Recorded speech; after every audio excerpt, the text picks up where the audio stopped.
बिहारी लाल की, श्रीमद् भागवत पुराण की। राधे राधे भक्तों, राजा परीक्षित ने कहा, हे सुखदेव मुनि, ये समुद्र मंथन क्यों करवाया गया, कैसे हुआ और इसमें देवता और दैत्यों ने मिलकर क्या क्या वस्तुएं प्राप्त की, कृपया करके हमें सविस्तार वर्णन कीजिए। तब सुखदेव मुनि कहते हैं, एक बार की बात, जब दुर्वासा ऋषि वैकुंठ धाम से भगवान नारायण का दर्शन करके जब लौट रहे थे, तब मार्ग में देवराज इंद्र से भेंट हुई। देवराज इंद्र ने दुर्वासा ऋषि को प्रणाम किया, तो दुर्वासा ऋषि ने भगवान से प्राप्त की गई फूलों की माला को प्रसाद समझकर देवराज इंद्र को भेंट कर दी। परंतु देवराज इंद्र ने इस माला को एक साधारण माला समझकर अपने ऐरावत हाथी के गले के अंदर डाल दी, और ऐरावत हाथी ने उस माला को अपने सूंड से बाहर निकालकर अपने पैरों के नीचे कुचलने लगा, उस माला को तोड़ दिया। जब दुर्वासा ऋषि ने देखा कि मेरी दी हुई इस प्रकार की भगवान की भेंट को एक साधारण माला समझकर इस प्रकार से पैरों के नीचे कुचला जा रहा है, तुमने मेरा अपमान किया इंद्र, तुम्हें अपने इस इंद्रलोक पर, इसके ऐश्वर्य के ऊपर तुम्हें बड़ा ही अभिमान है।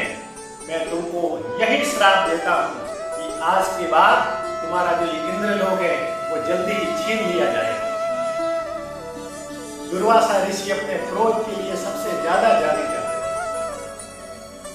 जब ये बात असुरों के गुरु शुक्राचार्य को पता चली, तो तुरंत राजा बलि के पास में गए, दैत्यों के राजा बलि को कहने लगे कि हे राजन, ये जो इंद्र है वो स्थापित हो चुका है, अब जल्दी जाओ और उस इंद्रलोक के ऊपर आक्रमण करके अधिकार कर लो। दैत्यों के राजा बलि ने शुक्राचार्य के चरणों को वंदन करते हुए दैत्यों की विशाल सेना लेकर इंद्रलोक के ऊपर आक्रमण कर लिया, और देवताओं को उस युद्ध के अंदर पराजित करके इंद्रलोक के ऊपर अपना अधिकार कर लिया। बोलिए बाकी बिहारी लाल की। देवता इंद्रलोक को छोड़कर वहां से भाग गए और ब्रह्मा जी के पास में गए। ब्रह्मा जी को अपना पूरा दुखड़ा सुनाया। ब्रह्मा जी ने कहा कि तुम्हारे इस दुख का निवारण केवल एक ही कर सकते हैं, और वो है भगवान नारायण, उनके पास में चलो। तो देवता और ब्रह्मा जी भगवान नारायण के पास में गए और उनकी स्तुति करने लगे।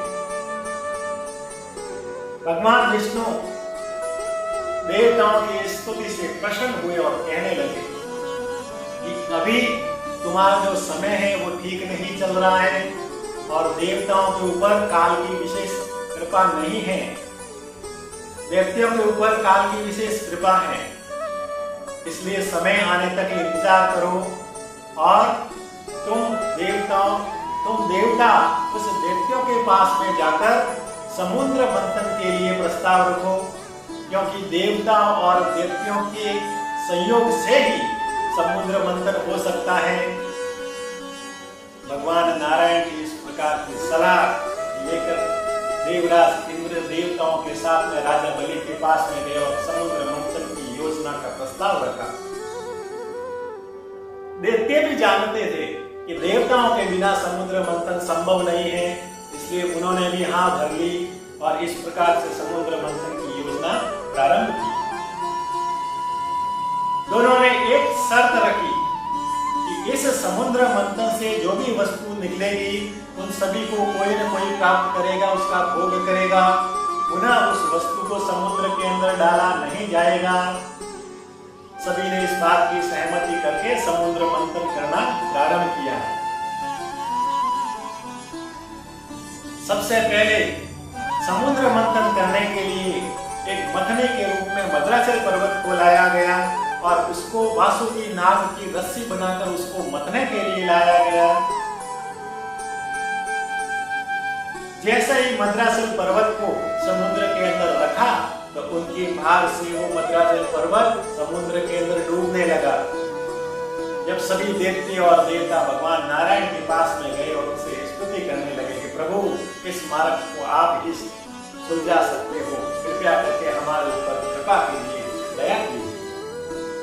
तभी भगवान ने कूर्म अवतार लेके, कश्यप अवतार लेके उस मद्राचल पर्वत को अपने पीठ के ऊपर धारण कर लिया। बोलिए कूर्म कश्यप अवतार की।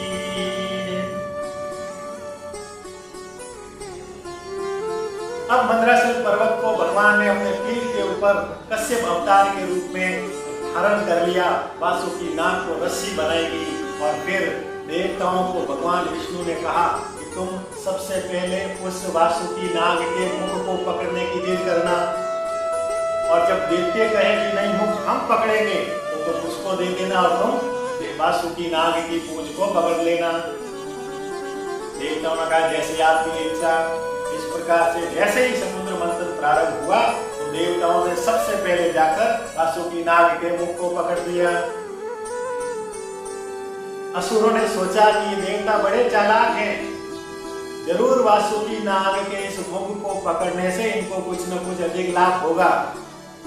तुरंत देवताओं के पास में जाकर कहने लगे, हे देवताओं, हम स्वर्ग के राजा हैं, हम ऊंच कुल के हैं, हम बड़े हैं, हम वासुकी नाग के मुख को पकड़ेंगे, क्योंकि वासुकी नाग के उस पूंछ को पकड़ना हमारे कुल के लिए अशुभ माना जाता है, इसलिए तुम वासुकी नाग की पूंछ को पकड़ोगे, हम मुख को पकड़ेंगे। देवताओं ने कहा जैसी आपकी इच्छा, राधे राधे। अब देवताओं ने पूंछ पकड़ी और असुरों ने, दैत्यों ने वासुकी नाग के मुख को पकड़ा और समुद्र मंथन को मथने के लिए वासुकी नाग को रस्सी बनाकर जैसे ही उनको मथना प्रारंभ किया, सबसे पहले उस वासुकी नाग के मुख से विष रूपी भयंकर ज्वाला निकली और उस भयंकर विष की ज्वाला के अंदर हजारों लाखों जो दैत्य थे वो जलकर भस्म हो गए और कुछ जो जीवित बचे थे कुछ उसके अंदर जलकर काले कलूटे हो गए।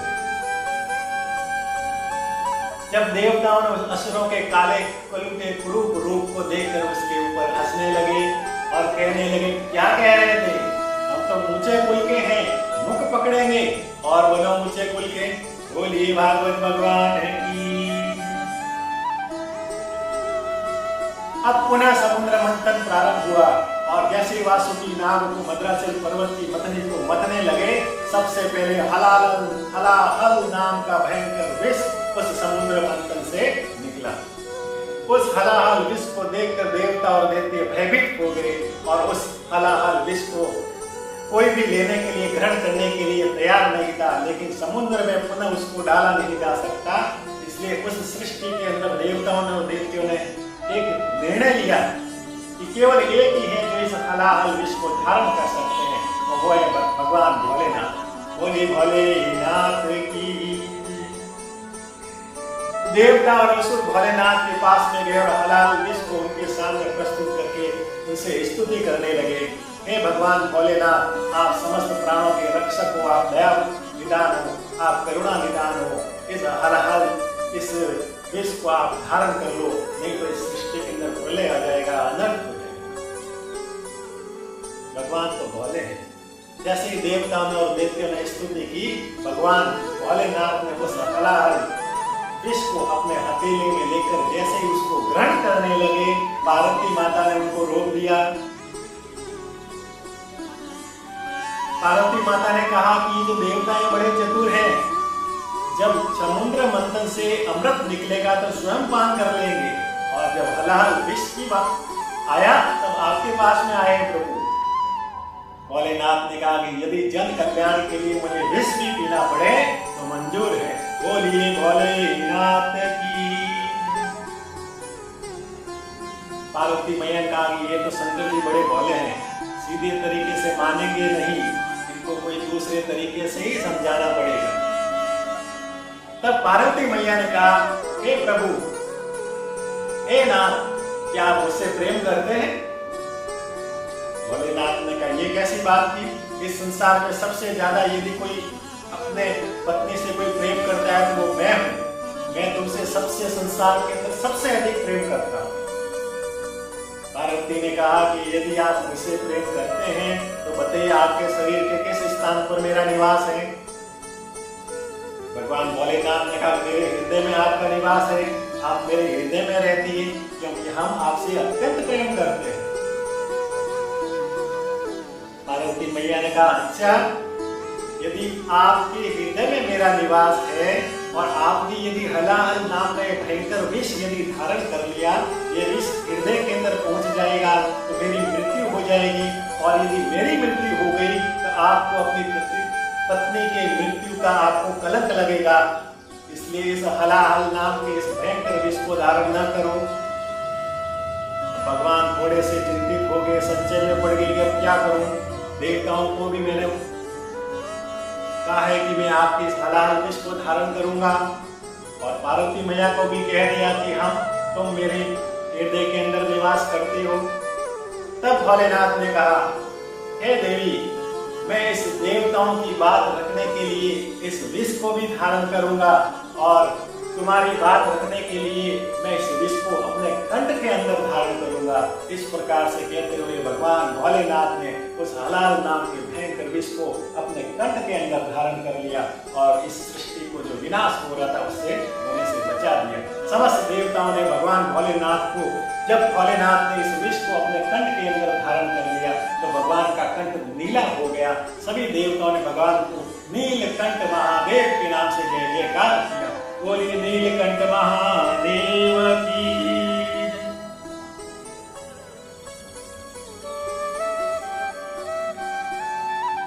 अब पुनः समुद्र मंथन प्रारंभ किया, और उसमें सबसे पहले कामधेनु नाम की गाय निकली।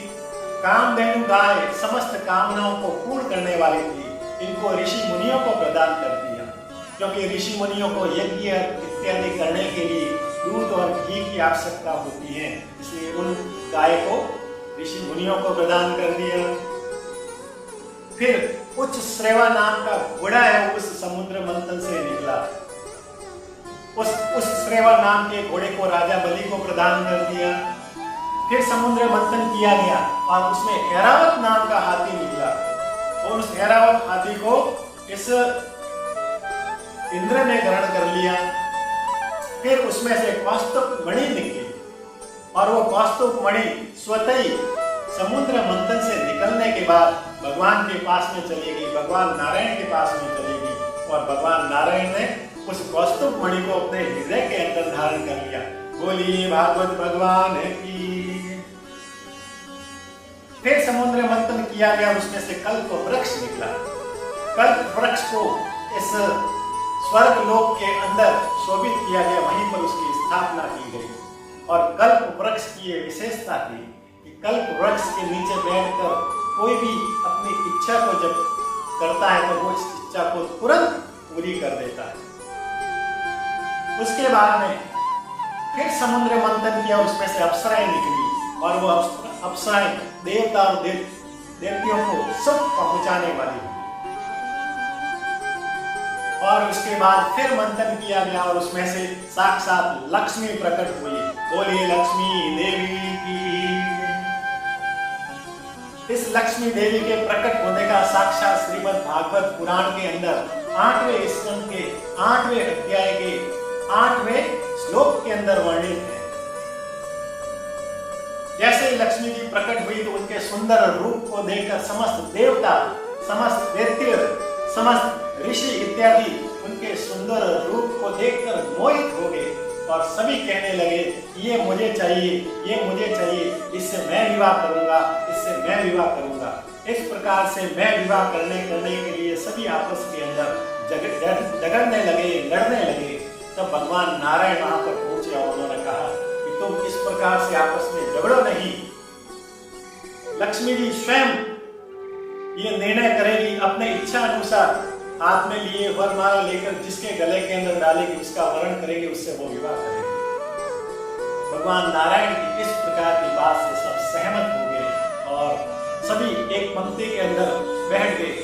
माता लक्ष्मी हाथ में फूलों की माला लेकर अपने इच्छा अनुसार वर ढूंढने के लिए वो वहां पर आ गई। माता लक्ष्मी ने सबसे पहले देवताओं के पास में गई, और देवताओं को देखकर मन के अंदर विचार किया कि ये गुणी हैं, सुंदर हैं, बलशाली हैं पर बहुत अहंकारी हैं, ये मेरे अनुरूप नहीं है।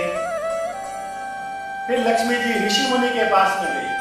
ये गुणी तो है परंतु बहुत क्रोधित हैं, बात बात पर वो श्राप दे देते हैं, इसलिए ये भी मेरे उपयुक्त नहीं है।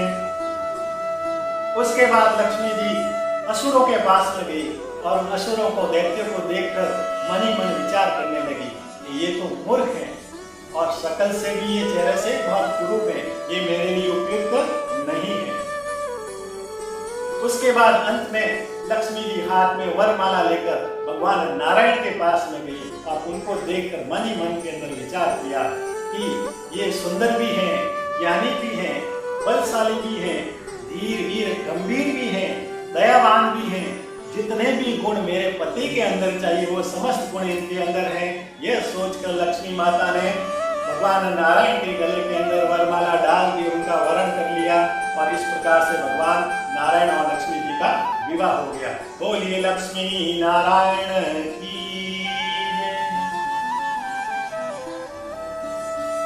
फिर उसके बाद में जब समुद्र का मंथन किया गया तो वरुणा नाम की मदिरा वहां से प्रकट हुई और उसको असुरों ने दैत्यों ने ग्रहण कर लिया। उसके बाद पुनः समुद्र मंथन हुआ और उसमें भगवान नारायण साक्षात अलौकिक दिव्य पुरुष के रूप में, धन्वंतरी के रूप में, हाथ में सोने के कलश के अंदर अमृत लेकर वहां पर प्रकट हो गए। बोलिए धन्वंतरी भगवान की। जिस दिन धन्वंतरी भगवान प्रकट हुए उसी दिन से हम धनत्रयोदशी के नाम से, धनतेरस के नाम से उनकी पूजा करते हैं।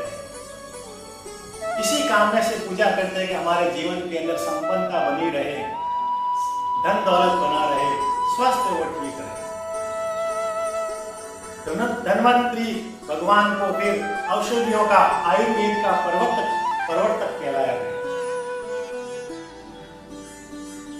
जैसे ही दैत्यों ने, सुखदेव जी कहते हैं कि जैसे ही दैत्यों ने धन्वंतरी के हाथ में सोने के कलश के अंदर अमृत को देखा तो तुरंत वहां से उनको छीनकर, वहां से बलपूर्वक छीनकर वहां से भाग गए। देवता रोते रोते भगवान नारायण के पास में गए और अपना दुखड़ा सुनाया तो भगवान नारायण ने कहा कि तुम चिंता ना करो, मैं अपनी माया इस प्रकार से करूंगा कि ये जो अमृत है वो तुमको मिलेगा और उन देवताओं असुरों के आपस के अंदर हम झगड़ा करवा देंगे, फूट करवा देंगे और ये जितना भी जो ये अमृत है वो तुमको पान करवा देंगे। जैसे ही इस प्रकार से दैत्य दूर जाकर आपस के अंदर लड़ने लगे, झगड़ने लगे, ये अमृत का कलश ये मैं लूंगा, ये कलश मैं लूंगा, एक दूसरे की छीना झपटी करने लगे और झगड़ने लगे, जोर जोर से चिल्लाने लगे कि अमृत पहले मैं पीऊंगा, इस अमृत का पान पहले मैं करूंगा। ऐसा जब आपस के अंदर झगड़ ही रहे थे कि वहां पर भगवान नारायण एक सुंदर स्त्री के रूप में उसके सामने प्रकट हो गए। दैत्यों ने उस सुंदर स्त्री के इस प्रकार के सुंदर रूप को देखकर मोहित हो गए और उन दैत्यों ने उनको मोहिनी के नाम से पुकारने लगे। बोली मोहिनी भगवान की। मोहिनी के इस प्रकार के सुंदर रूप को देखकर वह अमृत पान करने के लिए जो झगड़ा कर रहे थे वो तो भूल ही गए और अब इस सुंदर स्त्री को, इस मोहिनी को मैं लूंगा, इस मोहिनी से विवाह मैं करूंगा, इस पर वह झगड़ने लगे। जितने में देवता भी वहां पर आ गए और देवताओं ने कहने लगे कि हे सुंदर स्त्री, हे मोहिनी, ये जो अमृत का कलश है वो समुद्र मंथन से हमने और दैत्यों ने एक साथ मिलकर इनको प्राप्त किया है, इसलिए इस पर केवल दैत्यों का अधिकार नहीं होगा, हमारा भी अधिकार होगा। हे सुंदर मोहिनी, तुम केवल सुंदरी नहीं, न्याय की मूर्ति भी नजर आ रही हो, तुम ही न्याय करो, जैसा तुम्हारा न्याय होगा हमें सहमत होगा। बोलिए भागवत भगवान की। तब सुंदर उस मोहिनी ने अपनी सुंदरता से अपने मोह जाल के अंदर उस दैत्यों को इस प्रकार से फंसा दिया कि कहने लगी कि हे दैत्यों, इस देवताओं की बात में एकदम सच्चाई है। इस अमृत के कलश को प्राप्त करने के लिए दोनों ने मेहनत बरोबर की है, दोनों ने की है तो दोनों का भी इसके ऊपर समान अधिकार है। इसलिए मेरा न्याय तो यही कहते हैं कि मैं आधा तुमको और आधा देवताओं को इस अमृत पान करवाऊंगी यदि आप हाँ भरते हो। ये असुर ये दैत्य बड़े कामी थे और भगवान की माया जाल में इस प्रकार फंस गए, मोहिनी की सुंदरता में इस प्रकार फंस गए कि जैसा मोहिनी ने कहा असुरों ने भी वैसा ही कहा कि हे मोहिनी, हे देवी, हे सुंदरी, तुम जैसा कहोगी वैसा हम करेंगे, मुझे तो अमृत भी चाहिए और तुम्हें तुम भी चाहिए। जैसे ही हाँ भरी तो मोहिनी ने कहा कि चलो असुर एक पंक्ति के अंदर बैठ जाएं और जो देवता है वो दूसरी पंक्ति में बैठ जाएं। दोनों को अलग अलग सामने पंक्ति के अंदर बिठा दिया और भगवान मोहिनी, भगवान नारायण मोहिनी के अवतार के रूप में इस अमृत के कलश को हाथ में लेकर नृत्य कर रही है और अपने माया जाल से देवताओं को तो अमृत खिला रही है और दैत्यों को एक साधारण सा जल। बोलिए भागवत भगवान की। जब इस प्रकार का छल कर रही थी, माया जाल कर रही थी, तो दैत्यों के अंदर एक स्वर भानु नाम का एक दैत्य था। उसने उस मोहिनी को माया जाल छल करते हुए देख लिया। तुरंत स्वयं स्वर भानु उस दैत्य ने देवता का रूप धारण करके देवताओं की पंक्ति के अंदर सूर्य और चंद्रमा के मध्य बैठ गया।